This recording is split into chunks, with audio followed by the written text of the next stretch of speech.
सलाम, नमस्ते, सत श्री अकाल। मैं हूं रजा और आप देख रहे हैं रजाग्राफी की अंतरराष्ट्रीय प्राइम टाइम रिपोर्ट। एक वीडियो के अंदर पूरी दुनिया की तमाम बड़ी खबर जो आपके लिए बहुत बड़ी होंगी मैं आपको बताता हूं। नहीं किया सब्सक्राइब? अरे जिंदगी में फिर किया ही क्या है अगर हमको सब्सक्राइब नहीं किया है? जल्दी से सब्सक्राइब कीजिए ताकि दुनिया की तमाम बड़ी खबर आपके मतलब की बिना रुके रोज आपके सामने आती रहे। हजरात मोहतरम, मोदी के दोस्त ने जितना नुकसान भारत का किया और खुद मोदी जी ने जितना नुकसान भारत का किया, शायद ही किसी प्रधानमंत्री ने इतना किया हो। भारत के अंदर फैलती हुई नफरत, 10 साल से मोदी सरकार का यहाँ रहना और उसके बाद भी लाल किले से खड़े होकर कहना कि कुछ घुसपैठिए भारत में घुस रहे हैं, जियोग्राफिकल चेंज कर रहे हैं और भारत में आपकी नौकरी खा रहे हैं, युवाओं की नौकरी। अबे जो आदमी 2-2 करोड़ 10-10 करोड़ नौकरी देने का हर साल वादा कर रहा है और उसने किए हैं, आज 10 साल सरकार रहने के बाद 11वें साल में खड़ा होकर कह रहा है भाइयों बहनों, विदेशी ताकतें घुसपैठिए भारत में युवाओं का रोजगार छीन रही हैं। भाई साहब, बेतुका बोलने वाला ये आदमी जिसका ना सर है ना पैर है, उसके झूठ का न सर है न पैर है, इस आदमी की दोस्ती ने भी भारत को किस लेवल पर लाकर खड़ा कर दिया है कि आज दुनिया हंस रही है। मोदी भक्त, मोदी सरकार के चाहने वाले अंधभक्त और गोदी मीडिया दिन रात लीपापोती कर रही है। अब इस पर फिर डिफेंड करने आ जाएंगे। पता है, अमेरिका ने ट्रेड की बातचीत भारत से बंद कर दी है। अगस्त के महीने में ही, इसी महीने में अमेरिका और भारत ट्रेड पर बात करने वाले थे। मोदी सरकार झुक कर जाने वाली थी कि हाँ जी ट्रेड कर लो, बिजनेस कर लो, डील कर लो, लेकिन आगे से ट्रंप की सरकार ने अपनी भारत मां को नुकसान पहुंचाया। इज्जत किस तरह से उछाली जा रही है भारत माता की, अब अंधभक्तों को नहीं दिखेगा। अंधभक्तों की आज भी इतनी औकात नहीं है कि अपने नाजायज बाप का विरोध कर सकें। किस मुंह से करोगे विरोध? तवज्जो है भाई, यही वो हिंदू हैं जिन्होंने भारत के अंदर उस समय जब डोनाल्ड ट्रंप और मोदी की दोस्ती के कसीदे पढ़े जा रहे थे, ये लोग अपने धर्म का मजाक खुद उड़ा रहे थे डोनाल्ड ट्रंप की आरती उतारकर। मैंने तब भी कहा था कि भाई अपने धर्म का अपमान इस तरह से ना करो। जिसका अगवाड़ा नहीं पता, पिछवाड़ा नहीं पता, उसको तुम कह रहे हो हिंदुत्व के लिए बेहतर है क्योंकि वो मुसलमानों के खिलाफ बोलता है। अरे उसी वक्त जरा दूसरा उसका पहलू देखते, मोहम्मद बिन सलमान बेस्ट फ्रेंड है, अरब देश उसके दोस्त है ट्रंप के। मेरे दोस्तों, आज उसी अमेरिका ने एक और भारत को झटका दिया और भारत से ट्रेड टॉक को कैंसिल कर दिया। अंधभक्तों के लिए तो जिंदा पेशाब में डूब जाने वाली बात है। उधर चाइना जो हमारा अब तक सबसे बड़ा दुश्मन था, अभी कुछ दिन पहले तक भारत की सरकार कह रही थी चीन टेढ़ी नजर रख रहा है, भारत के लिए चीन बड़ा खतरा है। आज जब इधर से लाठी पड़ी अंडुओं को तो तुरंत चाइना की शरण में भाग रहे हैं। हजरात, आपको मालूम है मामला क्या है? इसी मंडे को चीन का विदेश मंत्री भारत आने वाला है। मोदी सरकार रेड कारपेट बिछाकर स्वागत करेगी, देख लीजिएगा। किस चीन का स्वागत करेगी यह मोदी सरकार? वही चाइना जिसने ऑपरेशन सिंदूर में भारत के खिलाफ पाकिस्तान का पूरी ताकत से साथ दिया। यही चाइना जिसने ब्रह्मपुत्र नदी पर बांध बनाकर हमारे पानी को डायवर्ट करने की तैयारी शुरू कर ली। यही चाइना पिछले हफ्ते की जिसकी रिपोर्ट आई है कि 2000 किलोमीटर लंबा ट्रेन का ट्रैक बिछाकर अपनी सेना को भारत के LAC पर पहुंचाने के लिए वो प्रोजेक्ट शुरू कर चुका है। भारत ने आलोचना भी की है। कौन चाइना जिसने भारत की जमीन पर कब्जा किया हुआ है? कौन चाइना जो तिब्बत से लेकर अरुणाचल प्रदेश में इलीगल गांव बसा चुका है? उस चाइना का मोदी सरकार स्वागत करेगी। कौन चाइना जिसने 8 सबमरीन पाकिस्तान की नेवी को देने का वादा किया था जिसमें उसने 8 में से 3 सबमरीन चाइना ने पाकिस्तान को सौंप दी है। इस चाइना का मोदी सरकार स्वागत करेगी। चाइना के पास पहले से ही रॉकेट और मिसाइल फोर्सेस हैं। ऐसे में चाइना के ही नक्शे कदम पर स्टाइल पर काम करते हुए पाकिस्तान ने भी ऐलान किया है कि वो मिसाइल फोर्स, रॉकेट फोर्स बनाएगा। यूएई ने न जाने क्यों अमेरिका से F-35 लेने से इनकार करके कोरिया का KF-21 जो फाइटर जेट है, जो बहुत हल्का है और वो अच्छा भी नहीं है, वो लेने की बात कर रहा है। अभी KF-21 जो फाइटर जेट कोरिया का है, यही पिछले महीने हम भी लेने की बात कर रहे थे, लेकिन जब आलोचना हुई तो भारत सरकार ने KF-21 कोरिया का फाइटर जेट लेने से इनकार कर दिया। साइप्रस और ग्रीस ने एक प्रोजेक्ट को लेकर डील करी है जिसे तुर्की ब्लॉक कर रहा है। देखिए, ग्रीस और साइप्रस तुर्की से ऐसे रहते हैं। इस मामले में ये तीनों अब अपने अपने इलाकों में भिड़ने को तैयार हैं। वहीं फिलीपींस और ऑस्ट्रेलिया अब तक की सबसे बड़ी मिलिट्री एक्सरसाइज चीन के खिलाफ करने की तैयारी कर रहे हैं। 2 दिन के अंदर आपको तस्वीर नजर आ जाएगी। हजरात, फ्रांस भी कोई दूध का धुला नहीं है। फ्रांस की हरकत आपको बताऊं, दिमाग की नसें चटक जाएंगी आपकी। माली, एक देश का नाम सुना होगा आपने, अच्छा मुल्क है माली, लेकिन इतना मजबूत और इतना माली नहीं है। माली नहीं है। वाह, क्या यार जुमला मोदी से सीखा मैंने। माली ने ऑफिशियली बताया है कि 2 फ्रांसीसी नागरिक हमारे यहां थे। उन्होंने पॉलिटिकल घुसपैठ करके, ग्रुप बनाकर, एजेंडा चलाकर माली में कूप करने की कोशिश की, सत्ता गिराने की कोशिश की, और पूरी जानकारी हमने जारी कर दी है और अपनी इंटेलिजेंस के जरिए हमने सब कुछ फेल कर दिया इनका plan.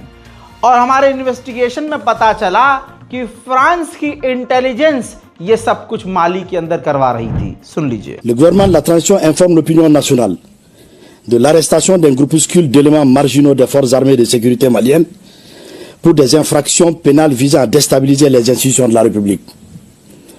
Au moment où la nation malienne, unie dans toutes ses composantes, est mobilisée pour consolider notre souveraineté retrouvée et éradiquer les forces terroristes obscurantistes de la Confédération des États du Sahel, ces militaires et des civils n'ont eu d'autres ambitions que de chercher à briser avec l'aide d'États étrangers la dynamique. Putin और Trump की मुलाकात की कुछ चंद बातें आपके सामने रखूंगा, जिसके बाद आगे के रूस और यूक्रेन के हालात क्या होंगे उसी बातचीत और इसी खबर पर निर्भर है। व्लादिमीर पुतिन ने अमेरिका में खड़े होकर साफ कहा मीडिया के सामने कि पिछले 4 सालों में अमेरिका और रूस के रिश्ते सबसे निचले स्तर पर चले गए हैं।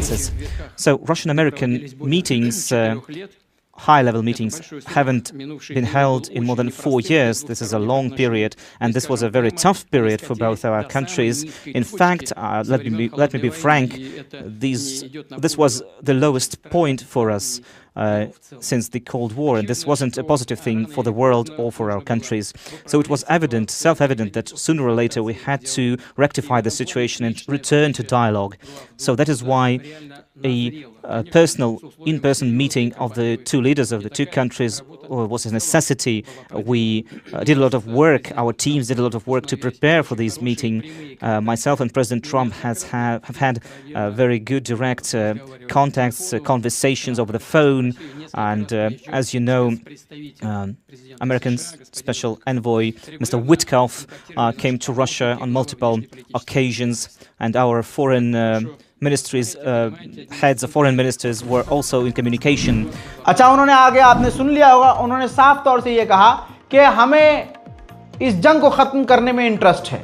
हम रूस और यूक्रेन, अपनी और यूक्रेन की ये जंग खत्म करना चाहते हैं। उन्होंने बहुत बड़ी बात कही। पुतिन ने कहा कि जैसा आपने सुना कि ट्रंप कह रहे हैं कि इससे पहले के जो राष्ट्रपति थे बाइडेन, वो सुन नहीं रहे थे। ये बात मैं क्लियर कह देना चाहता हूं कि अगर डोनाल्ड ट्रंप होते तो ये जंग शुरू ही ना होती। इसके बाद व्लादिमीर पुतिन ने अंग्रेजी भाषा का इस्तेमाल करते हुए डोनाल्ड ट्रंप को रूस की राजधानी मॉस्को में इनवाइट किया और कहा कि मैं चाहता हूं कि अगली मीटिंग रूस में हो। उधर डोनाल्ड ट्रंप ने इसके बाद कहा कि अब जंग खत्म हो या ना हो, ये डिपेंड होता है अब सब कुछ ज़ेलेंस्की के ऊपर, यूक्रेन के राष्ट्रपति के ऊपर। और मैं जल्द मीटिंग करने वाला हूं व्लादिमीर पुतिन और ज़ेलेंस्की को साथ में लेकर। बहुत बड़ी बात कह दी है डोनाल्ड ट्रंप ने। उधर पुतिन तो बहुत खुश करके गए हैं ट्रंप को। ट्रंप ने अपने मुंह से कहा कि मुझे काफी खुशी हुई कि उन्होंने कहा कि अगर मैं राष्ट्रपति होता, यानी ट्रंप राष्ट्रपति होते, तो ये जंग कभी ना होती। ये बयान सुनिए। There are a lot of people dying, and if we can end that war, it would be very good. And I was very happy to hear him say, if I was president, that war would have never happened. Mr. President, that was my next question. He said at the joint press conference that if, and you have said this many, many times, and he confirmed for the world today, that if you were president, this wouldn't have happened. Donald Trump ने साफ तौर से Ukraine से कहा कि deal कर लो, ज्यादा बेहतर होगा, क्योंकि आप बड़ी ताकत नहीं है, रूस बड़ी ताकत है। आगे उन्होंने कहा कि अगर ज़ेलेंस्की चाहेंगे तो डील हो जाएगी, और अगर ज़ेलेंस्की नहीं चाहेंगे तो डील हो ही नहीं सकती। अच्छा, डोनाल्ड ट्रंप ने अपना प्रोपेगेंडा यहां भी शुरू कर दिया, यानी चाइना और रूस को लड़वाने के लिए तीर चला दिया। पता है क्या कहा इस सफेद सुअर ने? इसने कहा कि चाइना और रशिया नेचुरली जो है, मतलब उनके मिजाज में ही जो है दुश्मनी है। ट्रंप ने दोनों को लड़वाने के लिए बड़ा खतरनाक खेल खेला। कहा कि चाइना के पास आबादी बहुत ज्यादा है और रूस के पास जमीन बहुत ज्यादा है। हाँ, तो चाइना को रूस की जमीन चाहिए और रशिया को चीन से बचना चाहिए। तो यानी ससुरा ये वही बात आ गई ना, ये डोनाल्ड ट्रंप पहले दो को आपस में लड़वाता है, फिर लड़ाई खत्म करवा कर भीख मांगता है क्या कि मुझे peace award, Nobel peace award दो। वीडियो आया है कि जब व्लादिमीर पुतिन यानी रूस के राष्ट्रपति जब अमेरिका से निकले और रूस की तरफ जा रहे थे, तो अमेरिका के F-35 व्लादिमीर पुतिन के जहाज को एस्कॉर्ट कर रहे थे। देखिए,